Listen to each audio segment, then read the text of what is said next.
Hey Facebook Live, this is William Michael Morgan. I'm hanging out with the folks here at AOL. Thank you guys so much for letting me do this today. This is going to be a lot of fun, answering some questions. I'm here in New York City, going around. I did the Today Show yesterday. That was so much fun. My first time on national TV, my debut, as they say. It was so much fun. I'm also here promoting my second single, which is a song called Missing, and of course still reliving my first single going #1, which is a song called I Met a Girl. And just getting ready to get out on the road with Justin Moore, Lee Brice, starting our American Made tour on the 12th or the 13th of this month, I believe. And it's bad, I don't know, I'm sorry. But I'm really looking forward to that. Our brand new album just came out before the end of the year, which is crazy to think that the year's already over with. 2016 is already over with. And it's called Vinyl. You guys go check it out. And let's get to some questions, or else I'll just ramble on all day. Well, thanks so much for being here. Got some really fun questions. So you just mentioned your album Vinyl. I know, like you said, 2016. Can't believe it's over. But what was it really like putting that album together? Well, it's a lot of work, and we wanted to take our time with it. And of course, we took about 3 or 4 years since we signed with Warner Brothers, and just writing the songs, finding the songs. Making the songs our own, singing them out live, seeing what reacted and didn't react within the industry and out live, playing for this bar room or this, opening up for this guy or this girl. And yeah, you only get one first impression is what I've been saying, and we wanted to make it the best first impression that we could possibly make, especially for a new artist doing a little more of the traditional style country music. So. It was a fun process. It was a lot of time put into it, and it was fun. I'm proud of the outcome. Awesome. I mean, it was obviously well received by everyone who heard. Well, Thank you. A lot of people. So yes, that's ma'am. really awesome. And obviously, one of the highlights, I Met a Girl, as you mentioned. Yes, So do you kind of want to walk us through how that really came to life? I mean, it's such a huge hit now. Yeah. Well, I'll tell you, when we first heard that song, I fell in love with it, as cliche as that sounds. The whole team kind of fell in love with it. It's just one of those deals that we couldn't stop listening to. Again, as cliche as that sounds. We went into the studio, took it into the studio, and made it our own. When the band, first off, let me say, the studio musicians in Nashville are the best musicians in the world, in my opinion. They can hear something, half of a song, and play the whole song. I mean, it's just unreal. And so when they put their magic on it, and of course my producer Scott Hendricks and Jimmy Ritchie, and myself, when we went in, everybody, it was just one of those magic moments, and everything kind of just melded together. And again, it was just a fun process. I mean, it was, I think it was, again, I hate to repeat myself, but it was just one of those magic moments that when we got done, we couldn't stop listening to it. And I said, man, this is something that is special. And I think we all unanimously, whatever you say, voted that to be our first single. And I'm very glad we did. That's awesome. Were you like totally taken aback when it just shot up there? And well, it was a crawl for sure. We scratched and clawed, and we broke the record for the longest single on a chart to go to #1. Oh, wow. It was 58 weeks. So it was a fight for sure. But because, one, we had, we're new artists, we're wearing a cowboy hat. we're doing something a little different than what is in today's music, But I think that's what's so great about country music, They allow this, they allow that. And I think I like to put it as we're all on one highway, one person's in the left lane, one person's in the right lane. There's a few in the middle lane too. And we're all just getting off at the same exit, It's just all a matter of how someone wants to present it. I grew up listening to Merle Haggard and Keith Whitley and George Jones and Mark Chestnut and people like that. But that doesn't mean that this guy grew up listening to that, or this guy or girl grew up listening to this. So everybody's influenced by different things. I think it's just a matter of how you present it. That's a perfect segue to our next question, which is, how did you really first fall in love with country music? Well, again, I just grew up listening to Merle Haggard and that more traditional style of music. I just love the realness. Whether it's sad, slow, fast, happy, it doesn't matter. You feel that realness as soon as the song kicks off, and you know who it is within the first 2 or 3 lines of the song, or 2 or 3 words even, should I say? Yeah. And So yeah, I think that's more of my influence. You know, just the more barroom style realness. Right. So kind of a fun one, maybe also from your influence. What is your go-to song to sing in the shower? That depends. It just depends on the day. Today I was listening to Ice Cube. Today was a good day. I didn't even have to use my AK. That's kind of awesome. Yeah. So you've got a broad range. Yeah. Oh, I listen to all genres of music. If it's good music, the way I look at it is, if it's good music, it's good music. It doesn't matter, you know. Right. At any point in time, you could walk on our tour bus and you'll hear us listening to George Strait or Snoop Dogg or Frank Sinatra, even. I mean, Right. it's just we've got a broad horizon of music that we listen to, and so yeah. I mean, it just if it's good music, it's good music. Right. Again, you talked about this, but if you had to choose one person, who would you say was your biggest music inspiration? As far as music goes, Yeah. Merle Haggard. Okay. Now, He's a big one. oh yeah, rest in peace. But as far as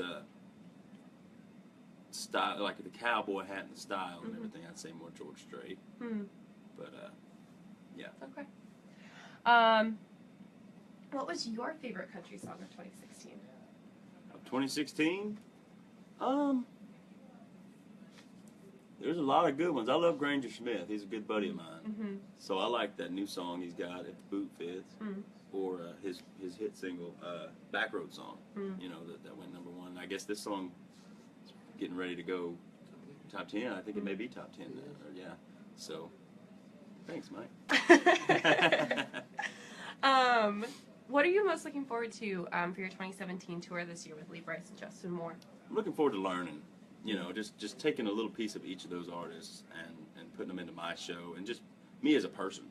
You know, I've hung out with Lee behind the scenes a little bit, had a few drinks with him, and I've done a few shows with Justin Moore, and they're just great people. Their whole crew's great, everybody's great, and that's what we want to instill in our group as well. And you know, I just want to take as much of their show as I can and put it in my own. Awesome, yeah. I hope that it's a fun tour. I'm sure it will be. Oh, I'm sure it will be a blast. So there's a lot of people out there trying to make it in this big bad country music world. What advice would you give to those people who are really trying hard to make it? Don't waver. People are going to tell you, you got to do this and you got to do that. And most of the time they're right. Sometimes they're right. But you got to be you. You know, you can't, I'm not going to take my cowboy hat off just because somebody asked me to.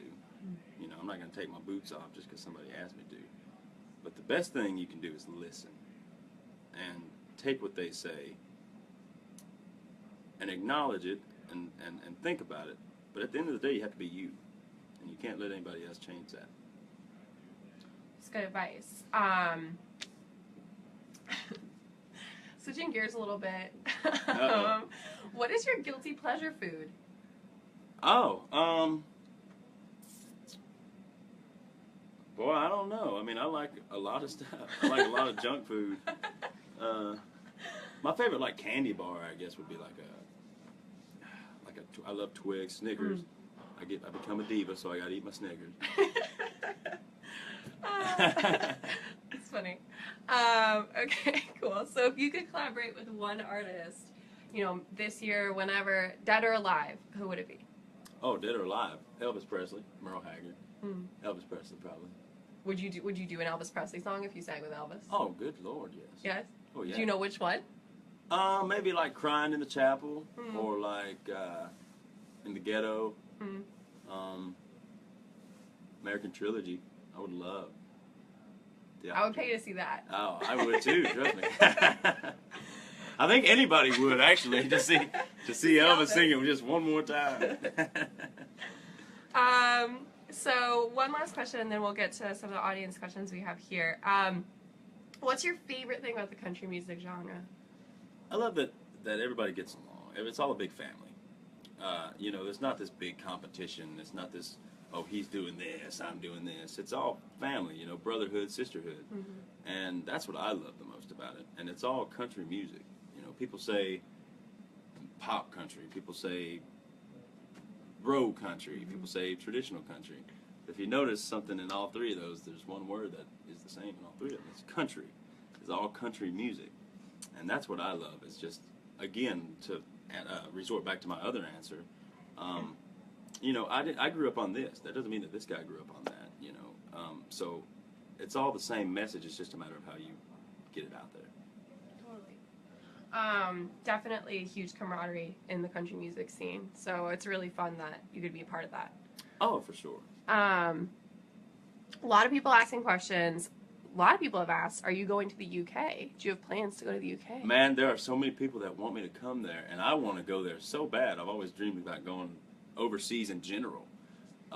So hopefully there's some stuff. I'm not sure about this year. Mm-hmm. I would love it more than anything, but I can't say 100% quite yet. But I would love to. That would tickle me to death. You think they'd let this old redneck in over there? I think they'd enjoy it. So Gene Dickinson wants to know, what is your favorite song on vinyl? What's up, Gene? I'd have to say Vinyl. Vinyl is probably my favorite song. Just because, I mean, the message that it sends. You know, it's a love song. You know, it's saying our love is like vinyl, a vinyl record, which has been around forever. It's timeless. Everyone knows. You know, it's always going to be here. Mm-hmm. And I think that's the same way. Our love will always be here, and it's timeless and it's classic. And that's at least that's the message that I get from the song, and that's probably my favorite song. Just the groove, everything about it. I love it. That's awesome. Cassie wants to know what your favorite venue is to play at. Oh, Cassie, that's a good question. Grand Ole Opry, hands down. Since September 5th of 2015, that's when we made our debut. I'll never forget that day. We've played about 24 or 25 times now. And I keep track of that because that, to me, it just is so amazing to play on that stage where there's so many different artists, so many people that I've looked up to and look up to in today's time as well have played that stage and are playing that stage as we speak, you know. And just growing up, that's something that I always wanted to do, was play the Grand Ole Opry. And whether it's the Grand Ole Opry or the Ryman, it's every time feels like the first time.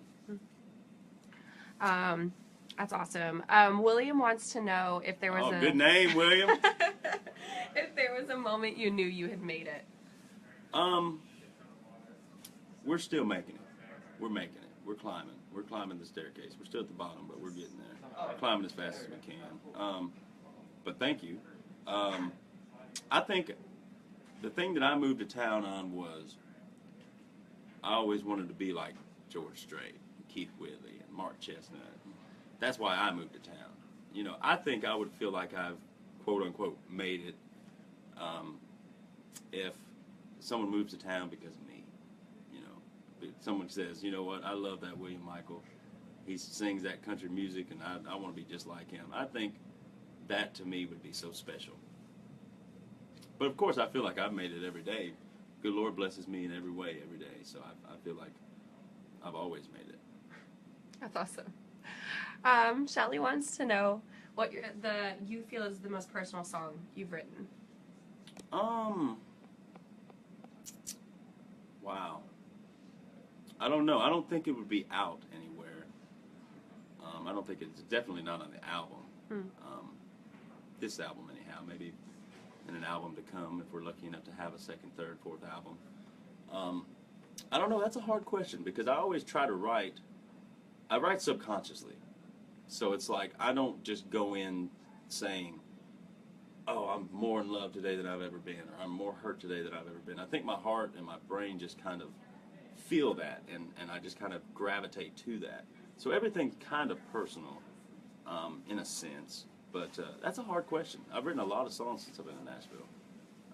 That's a good question. I'll actually have to look into that. You know, I'll have to go back and pull up all my songs and think about that. Some introspection, maybe. Yeah. Very cool. Stephanie Sachs has a very fun question. Okay. If you could do something other than be a country music singer, what would you do? I'd be a country music writer. Oh. I do something in country music. It don't matter what. Couldn't get away from it? No. Okay. Even if it's just serving beer over a jukebox, country music, it don't matter. Awesome. Well, thank you so much for chatting with us today. Thank you. Thank you for your questions, everybody. Of course. Thanks everyone for tuning in, and have a great day. Happy New Year.